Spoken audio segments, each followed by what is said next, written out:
दिल पे जख्म खाते हैं,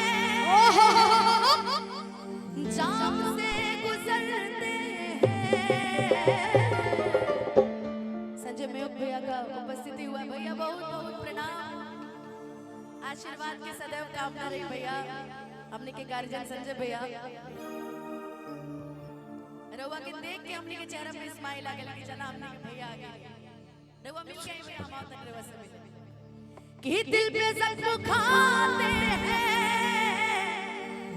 जाम से गुजरते हैं, कि जुल्म सिर्फ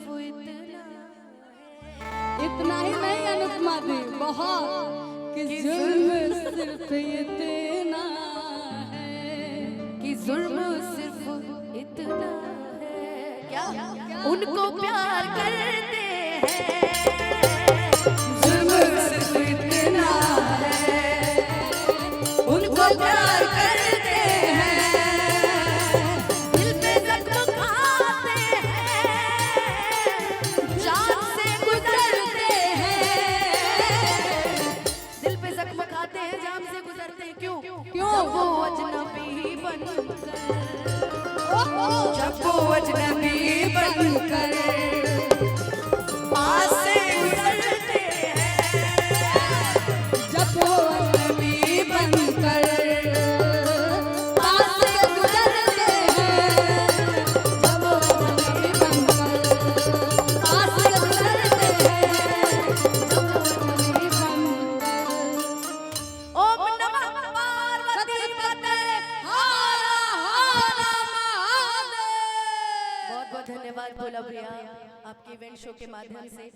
जनार्दन चाचा जी को भी बहुत बहुत धन्यवाद, साथ ही साथ सभी को, और जितने भी गार्जियन हमारे सामने बैठे सभी को बहुत बहुत धन्यवाद। आप सभी ने यहाँ पे आमंत्रित किया, उसके लिए सदैव हम हमारी पूरी टीम रेडी रहेगी। भोला बाबा इवेंट शो का भी बहुत बहुत धन्यवाद, बहुत बहुत शुक्रिया। इतना सारा प्यार आशीर्वाद देने के लिए भोला बाबा को जय माता दी।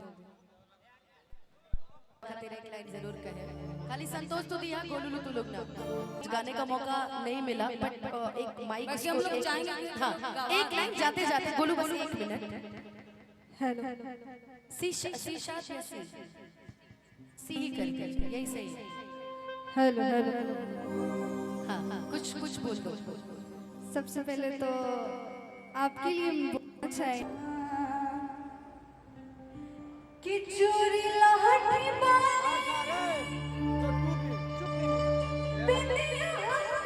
लागता कि कवनो पावा निनिया के फेर में,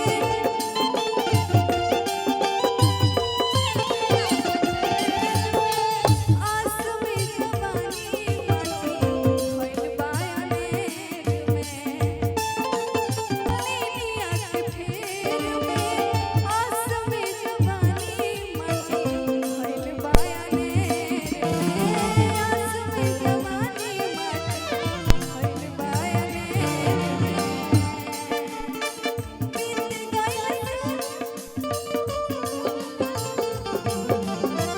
बीत गइल तुहार नगरी, जब घर ही नहीं पिया रसियार का करे, जब घर ही नहीं पिया रसियार का करे, जब घर ही नहीं पिया रसियार का करे। बहुत सुंदर नंदनी, बहुत प्यारा। एक जोरदार ताली बजा दीजिए नए कलाकार के लिए। बाकी जाते जाते भोला बाबा तारा कि चूड़ी लहठी